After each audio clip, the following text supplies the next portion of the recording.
Bilakah diri ini kan kembali kepada fitrah sebenar. Pagiku ingat, petangku alpa, begitulah silih berganti. A'udzubillahi minasyaitonirrajim. Bismillahirrahmanirrahim. Astaghfirullah rabbi wa atubu ilaih. Walhamdulillahi rabbil alamin. Summa salatu wassalamu ala asyrafil anbiya'i wal mursalin. Habibina wa habibi rabbil alamin Abil Qasim Muhammad wa ala alihi at-tayyibin at-tahirin al-ma'sumin al-muntajabin. Amma ba'du. Assalamualaikum warahmatullahi wabarakatuh. Para pemirsa yang budiman di mana saja Anda berada,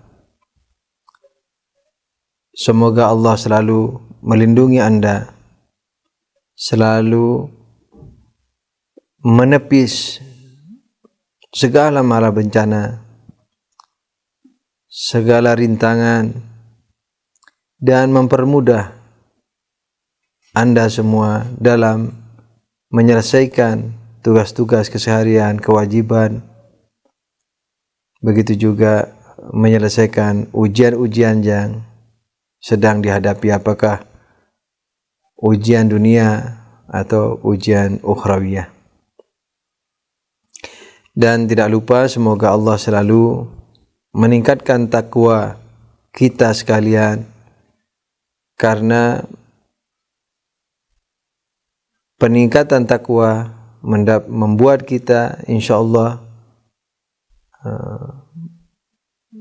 memiliki potensi untuk selalu diinayahi oleh Allah Subhanahu wa taala dengan ilmu, sehingga dengan ilmu itu akan mengantar kita kepada ketakwaan yang lebih tinggi. Ittaqullah fa yu'allimukumullah.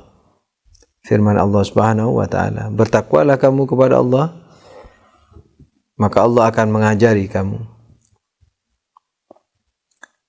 Dan kalau kita resapi dengan akal kita, dengan agama, dengan merenungi segala yang ada pada diri kita, maka sudah tentu yang namanya takwa tidak bisa dilakukan oleh seseorang tanpa ilmu. Takwa yakni boleh dikata menghindari dosa dan melakukan taat. Nah, ini tanpa ilmu tidak mungkin dapat terjadi. Ilmu kepada Allah Subhanahu wa taala, ilmu terhadap penciptanya, kasih sayang penciptanya, janji surga penciptanya, ancaman neraka penciptanya, kemestian bersyukur kepada pencipta, dan seterusnya. Termasuk ilmu yang sering dikatakan sebagai ilmu kalam atau teologi, atau juga bisa dibahas dalam filsafat misalnya. Ini juga perlu kepada ilmu. Jadi takwa tanpa ilmu tidak bisa. Ilmu bisa, ilmu teologi, ilmu kalam, ilmu akidah, bisa juga ilmu fikih, ilmu amal, dan seterusnya. Fikih, aturan, kemudian juga akhlak. Jadi takwa tanpa ilmu tidak mungkin terjadi, tidak mungkin bisa diwujudkan. Nah, sementara Allah berfirman, ittaqullah fa yu'allimukumullah. Takwalah kamu kepada Allah, niscaya Allah akan mengajari kamu. Berarti pengajaran yang dijanjikan oleh Allah Subhanahu wa taala ini, yang diakibatkan oleh takwa kita, itu merupakan apa? Ilmu yang lain dari sebelumnya. Sebelumnya yakni ilmu sebelum takwa. Karena melakukan takwa perlu kepada ilmu. Takwa yakni apa? Tauhid. Takwa yakni apa? Tidak musyrik. Takwa yakni apa? Bersyukur pada Allah. Takwa yakni apa? Menghindari maksiat. Takwa yakni apa? Melakukan taat dan seterusnya. Itu takwa. Nah, semua ini tanpa ilmu tidak mungkin terjadi. Nah, takwa yang didasarkan kepada ilmu, ketika diwujudkan oleh oleh manusia, maka Allah akan memberi ilmu. Sudah tentu ilmu yang lain. Apakah ilmu tersebut merupakan pendalaman dari ilmu sebelumnya, atau ilmu-ilmu yang lain yang biasa disebut dengan ilmu ladun atau ilmu laduni dan seterusnya. Jadi semoga Allah meningkatkan takwa kita, yakni memberi taufik kepada kita untuk meningkatkan takwa, sehingga takwa ini apa? Mendatangkan ilmu kepada kita. Sudah tentu ketika kita bertakwa, ketika kita berdoa harus melaksanakan doa kita. Karena kalau berdoa hanya dengan kata-kata, berarti hanya membaca doa. Nah, secara filosofis, berdoa tidak sama dengan membaca doa. Membaca doa yakni melafadzkan atau membaca kitab-kitab doa yang ada, yang tercetak di perpustakaan-perpustakaan, di toko-toko buku atau di rumah-rumah kita. Nah, itu membaca doa. Atau dengan menghafal, itu juga membaca. Jadi doanya ditulis, kemudian kita baca, kita hafalkan, lalu kita ucapkan. Atau doa yang min ikhtira'ina, yakni kita mengarang sendiri doa, tidak ada masalah. Sesuai dengan nuansa batin kita, kita menyusun doa kepada Allah Subhanahu wa taala dengan bahasa yang bagus misalnya. Itu membaca doa. Secara filosofis, secara kenyataannya, hal tersebut membaca doa, baik dilakukan oleh lisan atau oleh kalbu kita, oleh batin kita. Tapi berdoa lain. Berdoa yakni apa? Yakni di samping melafadzkan juga mengamalkan isi doanya. Jadi kalau kita berdoa, mudah-mudahan kita diberikan peningkatan takwa, diinayai oleh Allah supaya kita meningkatkan takwa. Nah, supaya kita dikatakan berdoa, maka kita harus berusaha untuk meningkatkan takwa, yakni dengan belajar, dengan tidak melakukan dosa. Kalau tidak mampu seluruhnya, setidaknya mengurangi dosa. Yang penting ada usaha pada diri kita. Tapi kewajiban kita harus meninggalkan seluruh dosa.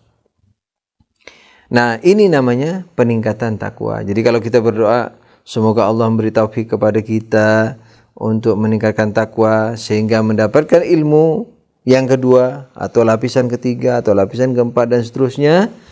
Nah, supaya jadi berdoa bukan hanya membaca doa, maka kita kejawantahkan, manifestasikan dalam kehidupan kita. Apakah dalam berenung, membaca buku, berenung, dan dalam perbuatannya tidak berbuat maksiat, tidak makan riba, dan seterusnya.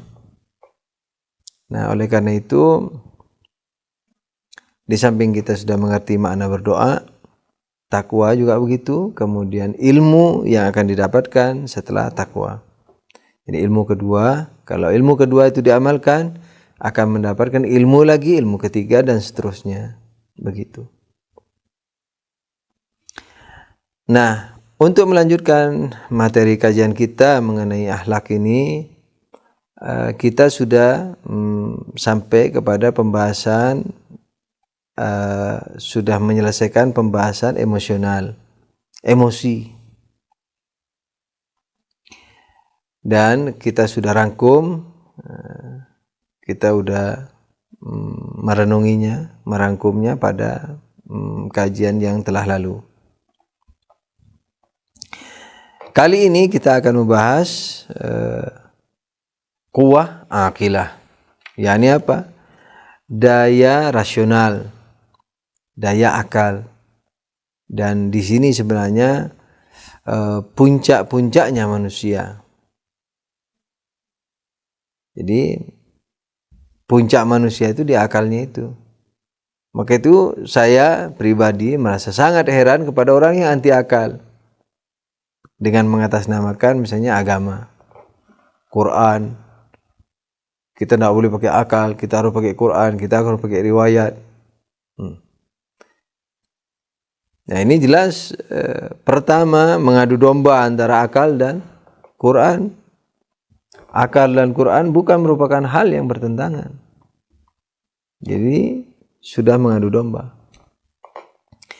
Yang kedua, Quran yang kamu bilang itu Quran apa? Quran yang dimaksudkan Tuhan atau Quran yang kamu pahami? Kalau dia mengatakan Quran yang dimaksudkan Tuhan, Masya Allah, berarti kamu setingkat dengan Nabi, maksum, ilmunya pasti benar. Ketika memahami, membaca ayat, memahami, pahamannya pasti benar.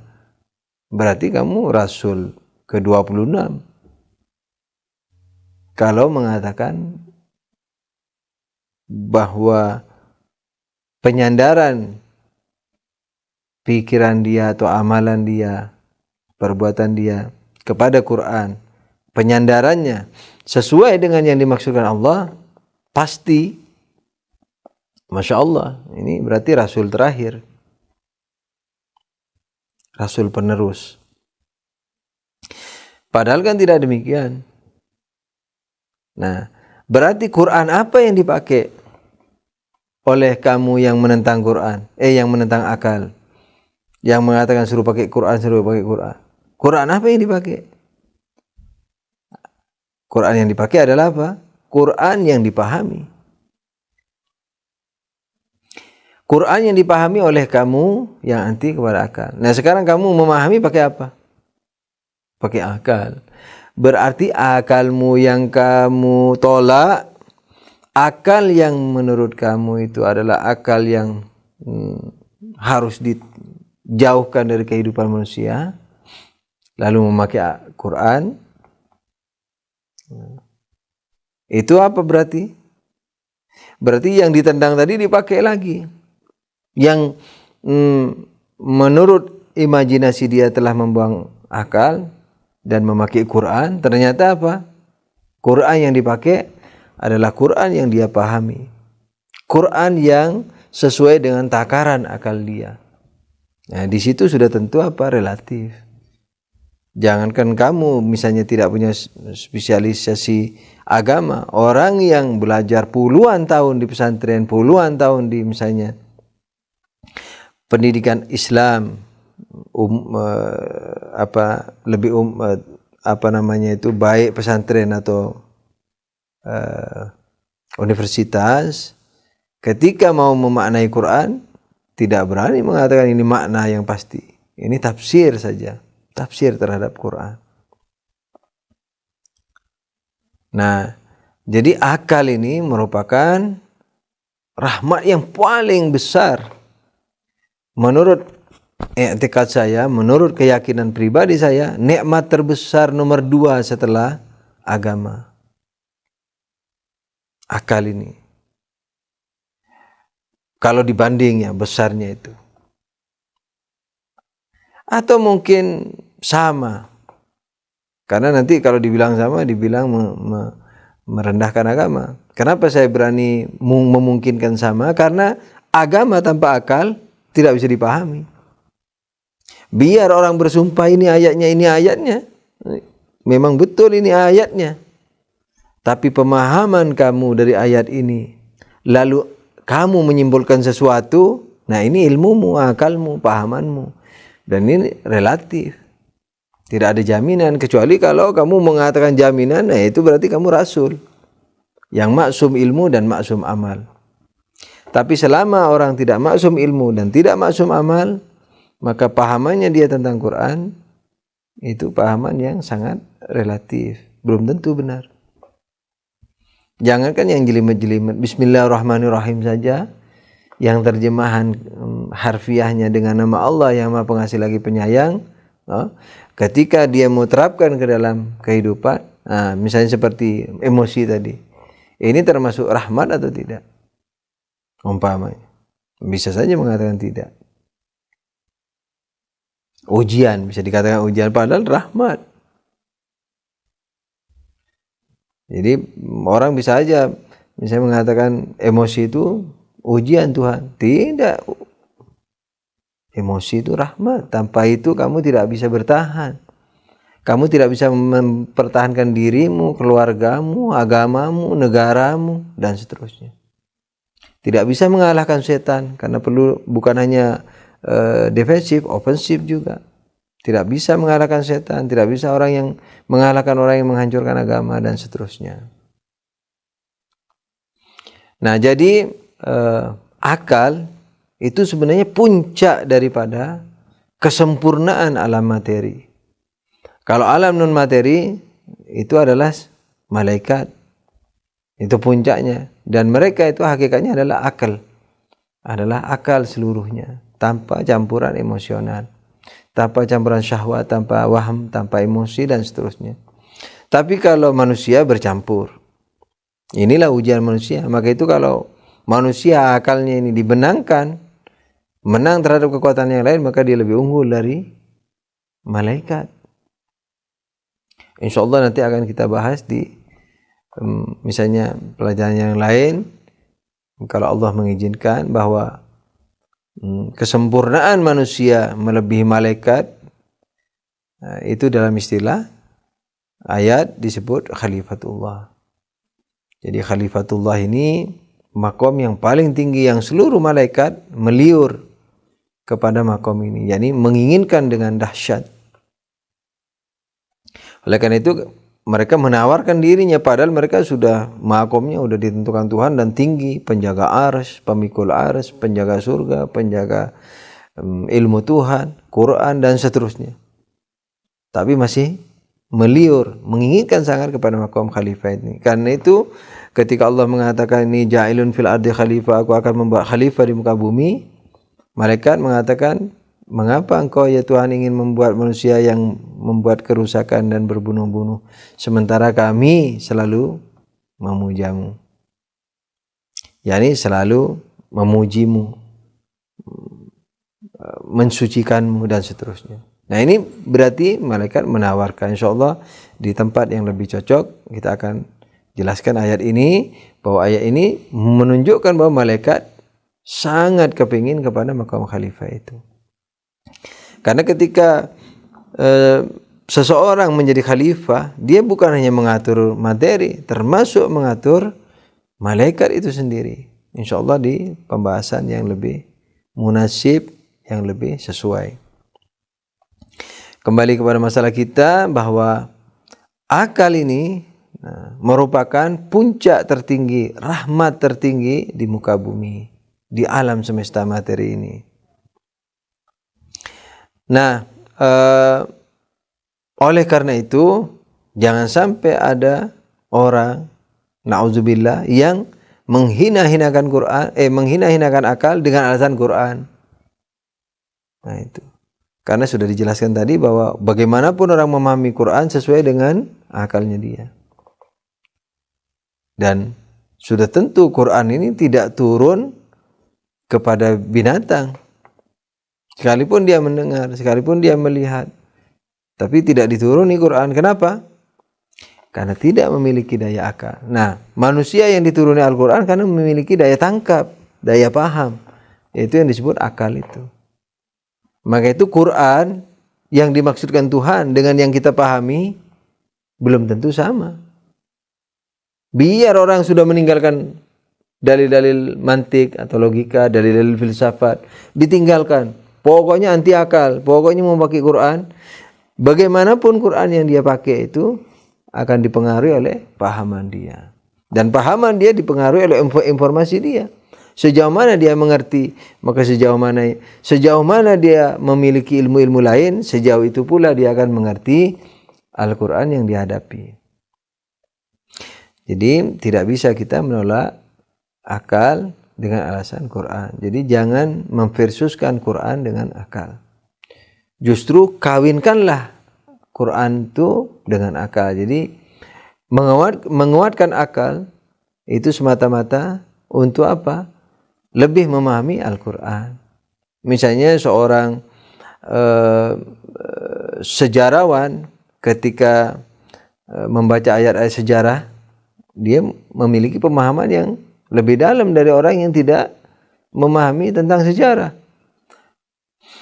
Misalnya dia hanya memahami bahwa misalnya Nabi Musa alaihissalam katakanlah perang dengan Fir'aun selesai sudah. Tapi orang yang mengkaji sejarah ketika membaca ayat ini terlintas semua yang ada dalam benaknya sesuai dengan ilmu yang diketahui. Begitu juga misalnya seorang dokter.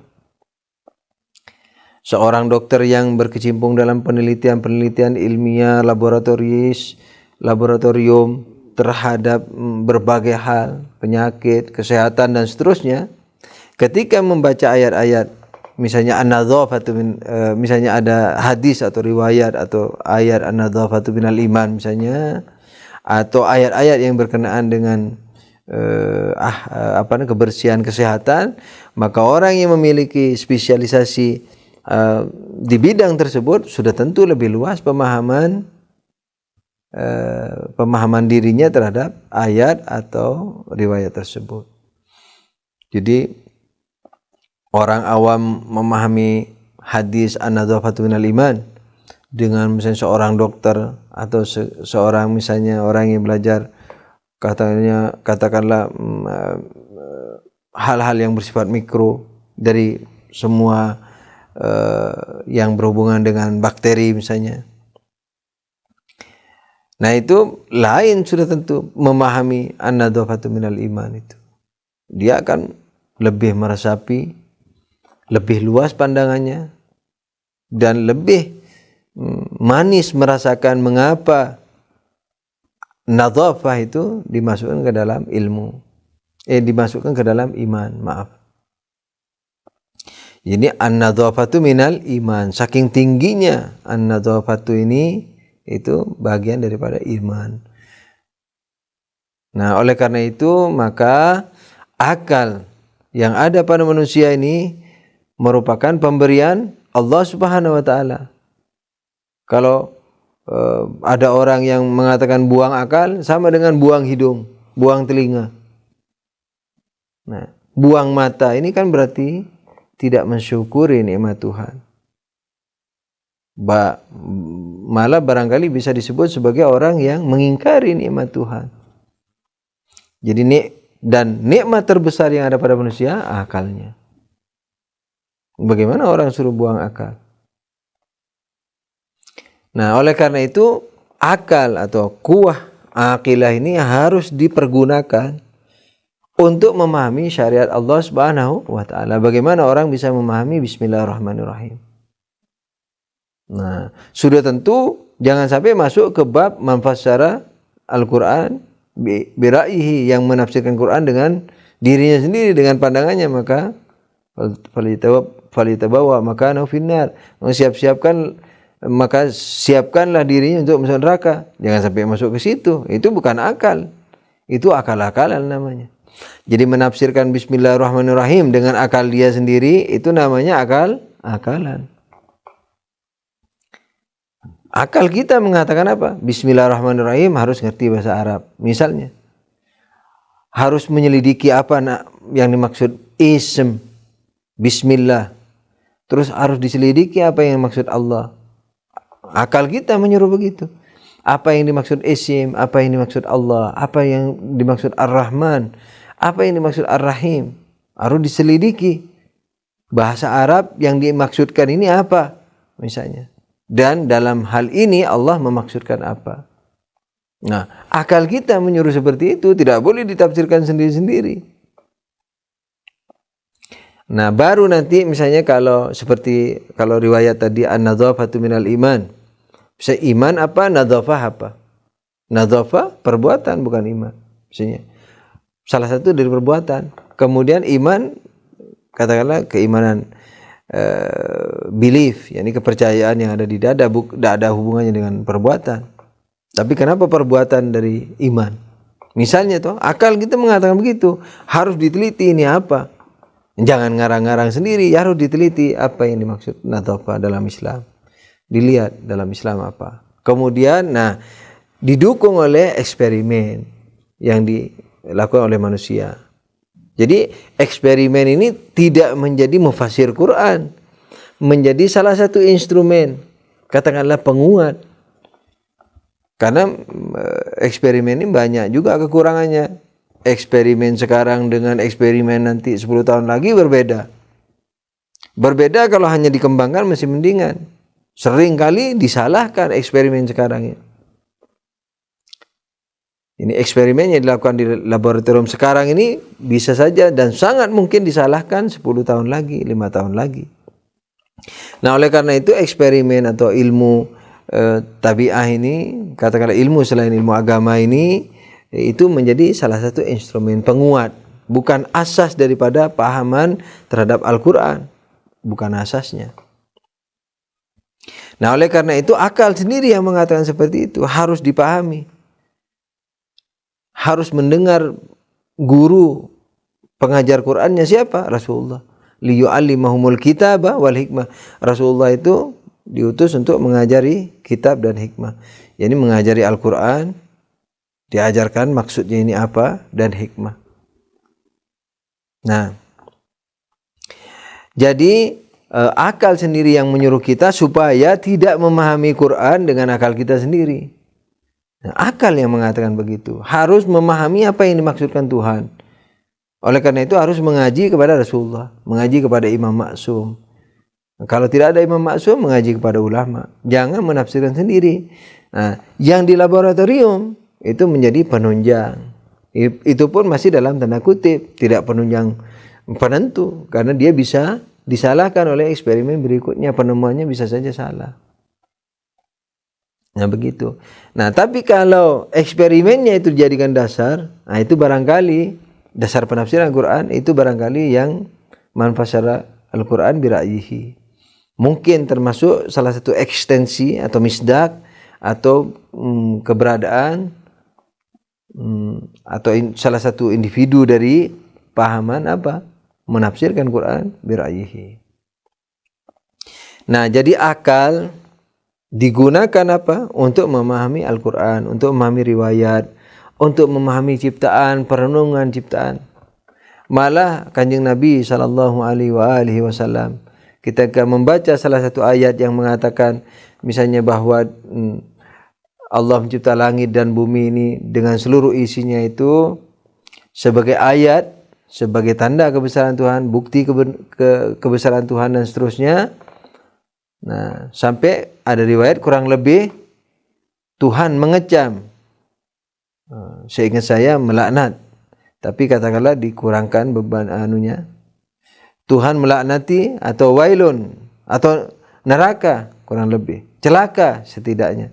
Celaka bagi orang yang membaca ayat ini, kata Rasulullah, tapi dia tidak merenungi Al-Quran. Tidak merenungi alam semesta.